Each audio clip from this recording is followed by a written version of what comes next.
এই প্রুফটা আসলে অনেকবার আসে বিভিন্ন এক্সামে। সো টপিকটা কি? টপিকটা হচ্ছে ratio of driving tension for flat belt drive. Flat belt ড্রাইভের জন্য আমরা হচ্ছে রেশিও বের করবো কিসের? ড্রাইভিং টেনশনের। তো আসলে আমি এখানে অনেকগুলো ডায়াগ্রাম আঁকছি, ডায়াগ্রাম দ্বারা আসলে আমি বোঝানোর চেষ্টা করবো যে আমরা আসলে কিভাবে জিনিসটা প্রুফ করবো। তো এখানে বেসিক্যালি আমরা যদি আমি এই চিত্রটার দিকে তাকাই সবার আগে, যেখানে আসলে একটা ড্রাইভেন পুলি আছে, যেটাকে আসলে আমরা এই যে বেলটা, এই বেলটা দিয়ে আসলে টানবো। লাইক আমি এখানে দুইটা পুলি দেখাইছি, ঠিক আছে? সো এটা একটা পুলি, এটা একটা পুলি। তো আমরা ক্লকওয়াইজ আমরা হচ্ছে এই যে বেল্ট, এই বেল্ট দিয়ে আসলে টানবো। একটা জিনিস খেয়াল করে, এখানে কয়েকটা জিনিস বোঝার আছে অ্যাকচুয়ালি। আমি যখন পুলিটাকে টানতেছি, অর্থাৎ এই দিকে টান দিচ্ছি, অর্থাৎ আমার এই বেলটার উপরে আমি আসলে প্রচুর পরিমাণে শক্তি দিচ্ছি। সো ফর দ্যাট রিজন এই পোর্শনটাকে আমরা বলবো আসলে টাইট সাইড। আর এই সাইডটা যেহেতু নিচের দিকে নামতেছে, একটু যেখানে আসলে আমাদের লাইক ঢেল প্রয়োগ করা হচ্ছে, ঠিক আছে, এই সাইডে যেহেতু বেশি শক্তি প্রয়োগ করা হইতেছে, টাইট সিচুয়েশন, ওপরের এই সাইডটা হচ্ছে আমার স্ল্যাক সাইড। ওকে, সো এই চিত্রটারই আসলে একটা ভার্সন হচ্ছে এইটা, ঠিক আছে? এই চিত্রটারই একটা ভার্সন হচ্ছে আমার এটা, যেখানে আসলে এই যে নিচের এই যে আমার ফোর্সটা, টেনশন ফোর্স T1, এটা হচ্ছে বেসিক্যালি সেই T1টা। ওকে, আর এই যে T2, এটা আসলে এভাবে করে ঘুরতেছে। সো আমার এই যে এই দিকে যে টেনশনটা আসলে আমার প্রয়োগ করা হচ্ছে, অর্থাৎ এদিকে যে টেনশনটা প্রয়োগ করা হচ্ছে, সেটা হচ্ছে আমার T2। ওকে, সো এটা হচ্ছে সেই ড্রিভেন পুলি, ঠিক আছে? একটা পুলিকে নিয়ে এটা এখানে দেখানো হয়েছে, এই একটা পুলিকে নিয়ে আমার হচ্ছে এখানে এটা দেখানো হয়েছে। সো এই জায়গাতে আমার এই T1 আর T2, যে T1 আর T2, এটার মধ্যবর্তী পুরা যে কোণ, সেটা হচ্ছে থিটা। ওকে, এটা হচ্ছে থিটা। এখন আমরা আসলে এত বড় পোর্শন নিয়ে কাজ করব না। আমরা যেটা করব, এই থিটাটাকে একটু ছোট করার জন্য আমরা এখানে একটা পোর্শন, এখানে একটা পোর্শন ইন্ডিকেট করি, পি পয়েন্ট, কিউ পয়েন্ট, এবং এদেরকে কানেক্ট করি। পি আর কিউ, যে পি আর কিউ এর মধ্যবর্তী কোণ, এই দেখো T1 আর T2 এর মধ্যবর্তী কোণ যেহেতু আমার হচ্ছে থিটা, সো এই পি আর কিউ এর মধ্যবর্তী কোণ হচ্ছে ডেল থিটা বা ডি থিটা। ডেল থিটা বা ডি থিটা দ্বারা ডিনোট করলাম। ওকে, এই জিনিসটা যদি আরো ভালো করে বুঝতে হয়, দেন তুমি এই চিত্রটার দিকে তাকাতে পারো। আমরা জাস্ট ইমাজিন এই পয়েন্টটা হচ্ছে আমার সেই পি পয়েন্ট, এটা হচ্ছে আমার পি পয়েন্ট, আর এটা হচ্ছে আমার সেই কিউ পয়েন্ট। ওকে, পি আর কিউ পয়েন্ট। আমি বলছিলাম পি আর কিউ মধ্যবর্তী কোণ, যেহেতু এ আর বি এই দুটো পোর্শনের মধ্যবর্তী কোণ থিটা, এর চেয়ে ছোট পোর্শন যেহেতু আমরা নিছি পি আর কিউ, তাই পি আর কিউ মধ্যবর্তী কোণ কি? D theta. এবার আমরা যদি চিন্তা করি এই পি আর কিউর মধ্যবর্তী পোর্শন থেকে আমরা যদি একটা বরাবর লাইন, একটা নরমাল লাইন, পারপেন্ডিকুলার লাইন চিন্তা করি, আমরা আসলে নিউটনিয়ান ফোর্সে এই টপিকটা আসলে আমরা জানি যে যখন আসলে আমার কোনো বস্তুর উপরে আসলে পারপেন্ডিকুলার বা নরমাল লাইন চিন্তা করা হয়, সেক্ষেত্রে যে বলটা কাজ করে সেটাকে নরমাল রিয়াকশন বলা হয়, যাকে আসলে ক্যাপিটাল এন দ্বারাও প্রকাশ করা যায়, আবার চাইলে ক্যাপিটাল আর নিচে ক্যাপিটাল এন দ্বারাও প্রকাশ করা যায়। তো আমরা এই যে আমার পি আর কিউ এর মধ্যবর্তী পয়েন্টে এখানে একটা মধ্যবর্তী পারপেন্ডিকুলার বা নরমাল লাইন টানছি, একটা বল, যে বলটা ক্রিয়া করতেছে কি উপর দিকে, যে যাকে আমরা আসলে আর এম দ্বারা ডিনোট করছি। এখন একটা জিনিস খেয়াল করো, এই কোণটা যদি ডি থিটা হয়, তাহলে এটার অর্ধেক হচ্ছে ডি থিটা বাই 2, এটার অর্ধেক ডি থিটা বাই 2। এবং আমরা এখানে যে কাজটা করছি, এই যে আমরা আরেকটা পারপেন্ডিকুলার লাইন আঁকছি, আঁকলে আমি যদি এখান থেকে এই জিনিসটাকে মানে কি বলে যে কোণ যদি অঙ্কন করি, তাহলে এই এই পোর্শন অফ কোণের মান আর এই কোণের মান সমান হবে। এই কোণের মান আর এই কোণের মান বেসিক্যালি সমান হবে। ওকে, নরমাল জ্যামিতি আর কি। সো এটা যদি ডি থিটা বাই 2 হয়, এটাও এটাও ডি থিটা বাই 2 হবে। এটা যদি ডি থিটা বাই 2 হয়, এটাও ডি থিটা বাই 2 হবে। এবার একটা জিনিস খেয়াল করো, আমার আমি যদি এটা আর এটাকে বোঝানোর চেষ্টা করি, চিত্রগুলো কিন্তু সব সেমই, এটাকেই আমি জাস্ট এখানে সুন্দর করে আঁকছি, আর কিছুই না, ঠিক আছে? সো একটু খেয়াল করো, আমার এটা হচ্ছে সেই, এটা হচ্ছে কোন পার্ট? এটা হচ্ছে আমার সেই T1 এর পার্ট, এটা হচ্ছে আমার T1 এর পার্ট। হ্যাঁ, এই যে T1টা আমি অঙ্কন করছি। ওকে, আর এই যে এটা হচ্ছে আমার সেই T2 এর পার্ট, কি T2 এর পার্ট। তো এই পোর্শনে এটা কি তোমার টাইট সাইড, যে টাইট সাইড তুমি এখানে টানতেছো, প্রচুর পরিমাণে বল দিচ্ছ, টেনশন ফোর্স বেশি, এই জন্য এখানে টেনশন ফোর্স বেশি লাগবে। ফর দ্যাট রিজন আমরা এখানে টি এর সাথে আরো অল্প পরিমাণ ডিটি মানে অল্প পরিমাণ টেনশন ফোর্স আমরা এখানে যোগ করছি। আর এই দিকটায় মানে অর্থাৎ এই দিকটায় যেহেতু এটা হচ্ছে স্ল্যাক সাইড, এখানে আসলে টেনশন ফোর্স কম লাগবে, যার কারণে এখানে শুধুমাত্র আমরা টি দ্বারাই ডিনোট করছি। সো এইদিকে যে বল কাজ করে সেটার মান টি প্লাস ডিটি, আর এদিকে যে বল কাজ করে সেটা হচ্ছে শুধু টি।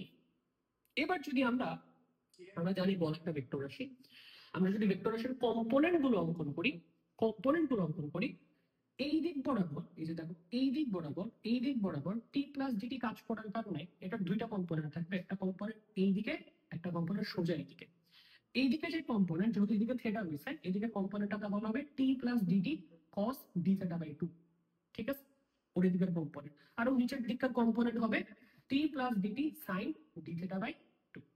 সেম ভাবে ওর কথা যদি বলি, এদিকে টি কাজ করতেছে ওর এদিকে একটা কম্পোনেন্ট, এদিকে একটা কম্পোনেন্ট থাকবে, এদিকে কম্পোনেন্ট টি cos d থিটা বাই 2 আর নিচের দিকের কম্পোনেন্ট টি sin d থিটা বাই 2।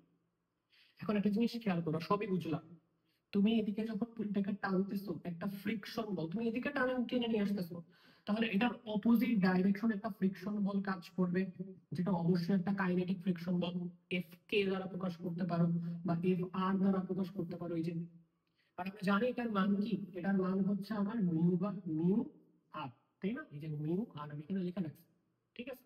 তো এই দিক বরাবর যেহেতু পুলিটা ওই দিকে আমি ওদিকে বেশি টানতেছি, তো ঘর্ষণ বল তার অপোজিটে কাজ করবে। তো এই দিক বরাবর কি মিউ আর কাজ করতেছে, এবার আমরা যেহেতু নিউটনিয়ান ফিজিক্স পড়ে আসছি, আমরা আসলে বলের প্রত্যেকটা সমীকরণ বানাইতে পারি আমরা। তো এখানে যতগুলা বল আছে তাদেরকে দিয়ে আমরা সমীকরণ বানাবো, সমীকরণ বানায়া ব্যাপারটা আসলে সলভ করবো, খুব ইজি।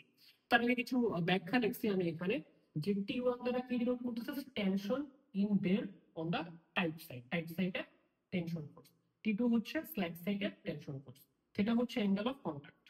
এখন আমরা কনসিডার করতেছি small portion of the belt PQ।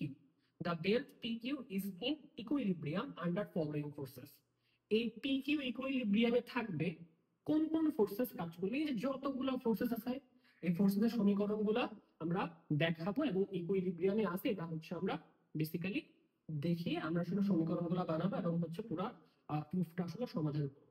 ওকে, যে যে ফোর্স কাজ করে আমি বলছিলাম সবগুলো লিখবো।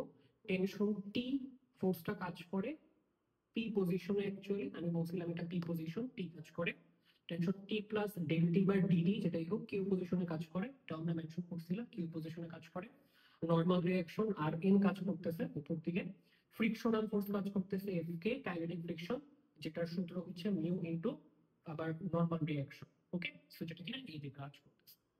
এখন আমরা যে কাজ করছি সেগুলাকে ফোর্সেস গুলাকে হচ্ছে যদি আমরা একসাথে সমীকরণ আকারে লিখতে চাই, তাহলে আমরা যেটা দেখবো যে উপর দিকে আমার নরমাল রিঅ্যাকশনটা কাজ করতেছে আর নিচের দিকে হচ্ছে T sine d theta by 2 এবং T plus dt sine d theta by 2। ডিটির জায়গায় তুমি ডেল টি লিখতে পারো এবং ডি থিটার জায়গায় তুমি ডেল থিটা লিখতে পারো, কোনো সমস্যা নেই। তো উপরের দিকে আর এন ইজ ইকুয়াল টু নিচের দিকের এই ফোর্স গুলা, এই দুইটা ফোর্সের যোগফল। এখন যেহেতু আবার মানে ডি থিটা বা ডেল থিটা আসলে খুবই ছোট পোর্শন অফ কোণকে নির্দেশ করে, সেক্ষেত্রে সাইন ডি থিটা বা ডেল থিটা বাই 2 লেখা যেই কথা, শুধুমাত্র ডেল থিটা বাই 2 লেখা একই কথা। তো আমরা সাইন গুলাকে সরায় শুধুমাত্র ডেল থিটা বাই 2 গুলাকে বসালাম, যদি বসাই এই ধরনের একটা ইকুয়েশন আসে। সো আমরা যদি ডি থিটা বাই 2 দ্বারা এইটা আর এইটাকে গুণ করে দেই, তাহলে এখানে আসে T del theta by 2 plus তোমার হচ্ছে এদিকে হচ্ছে del T into del theta by 2 plus already এখানে এক্সিস্ট করতেছে T del theta by 2। So T del theta by 2 T del theta by 2 2 দুটাকে যোগ করলে আসলে 2 টি ডেল থিটা বাই 2 হয়। ওই 2 আর নিচের 2 কাটাকাটি, শুধু থাকে ডেল টি, মানে T into del T actually exist করে। আর এই পোরশনটা যেহেতু এখানে ডেল থিটা বাই 2 আছে এটাকে আমরা ইগনোর করতেছি, এবং এখানে টি এর মান যেহেতু ডেল দেওয়া অতি ক্ষুদ্র, ফর দ্যাট রিজন আসলে পুরো মানটাকে মিডলের মানটাকে আমরা ইগনোর করতেছি। সো এই দুটার যোগফল বেসিক্যালি আসে টি ডেল থিটা। সেখান থেকে আমরা নরমাল রিঅ্যাকশনের মান পাই টি ডেল থিটা। এবার আমরা যেটা করব, আমার যে ভার্টিক্যাল ফোর্সেস গুলা ছিল, অর্থাৎ এই দিকে কাজ করতেছে টি কস ডেল থিটা বাই 2 এবং মিউ আর কাজ করতেছে, আর অপোজিট সাইডে কাজ করতেছে T plus DT cos del T del theta divided by 2। So এবার আমরা হরিজন্টাল ফোর্সেস গুলোকে লিখবো। সো এইদিকে এই ফোর্স গুলো কাজ করতেছে আর এই অপোজিট সাইডে এই ফোর্সটা কাজ করতেছে।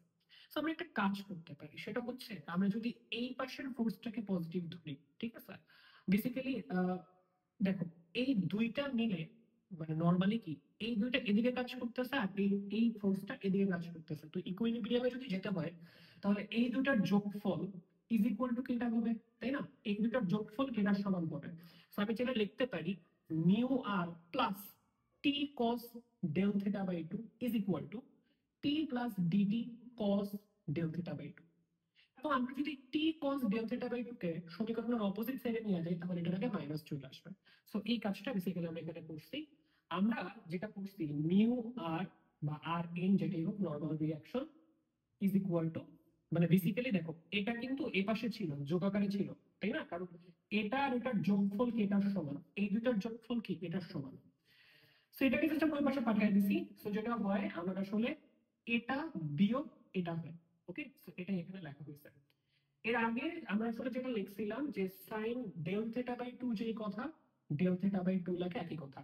কজের বেলায় ব্যাপারটা হচ্ছে কস ডেল থিটা বাই 2 লেখা যেই কথা, থিটার মানটি নগণ্য হওয়ার কারণে এটাকে আমরা ডাইরেক্টলি 1 হিসেবে পোর্ট্রে করতে পারি। সো এই মানটাকে যদি আমরা 1 হিসেবে বসাই, সো 1 এর সাথে এটা গুণ করলে এটাই থাকে, 1 এর সাথে এটা গুণ করলে জাস্ট মাইনাস টি।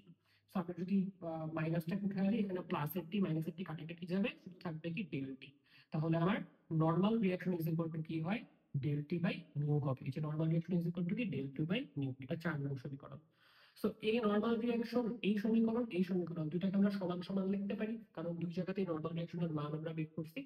এখান থেকে আমরা লিখতে পারি এই যে এই মানটা ইজ ইকুয়াল টু এই মানটা, যেটা এই মানটা ইজ ইকুয়াল টু এই মানটা লিখছি। তারপর কিছুই করিনি, আমরা জাস্ট হচ্ছে তোমার মিউটাকে এ পাশে পাঠিয়ে দিছি, মানে ডেল টির সাথে ডেল থিটার সাথে গুণ করে দিছি, আর ডেল টির নিচে আসলে টি কে বসাইছি, বসে এই পাশে নিয়ে আসছি। So del T by T is equal to mu del theta, normal equation আর কি। এবার আমরা থিটার জন্য যেহেতু এখানে ডেল থিটা আছে আর এখানে টি আছে, ডেল টি আছে, তো টি আমার চিত্রটা যদি তোমার একটু মনে থেকে থাকে, আমাদের টেনশন ফোর্স টি1 আর টি2 আমরা ধরছিলাম এইখানে চিত্রটাতে, আর থিটা কি 0 থেকে থিটা ডিগ্রি পর্যন্ত। সো আমরা যদি ইন্টিগ্রেশন করি বেসিক্যালি উভয় ক্ষেত্রে, এবং আমরা যদি লিমিট ধরি থিটার জন্য 0 থেকে থিটা পর্যন্ত আর টেনশন ফোর্সের জন্য টি1 থেকে টি2 পর্যন্ত সো সরি টি2 থেকে টি1 পর্যন্ত, কজ এই পাশ থেকে এই পাশে আসতেছিল, সো টি2 থেকে টি1 পর্যন্ত। সো টি2 থেকে টি1 পর্যন্ত 0 থেকে থিটা পর্যন্ত উভয় পক্ষে যদি আমরা ইন্টিগ্রেশন করি, মিউ যেহেতু আমার কনস্ট্যান্ট আমরা জানি আসলে, সো মিউটা হচ্ছে আমরা বাইরেই লিখলাম।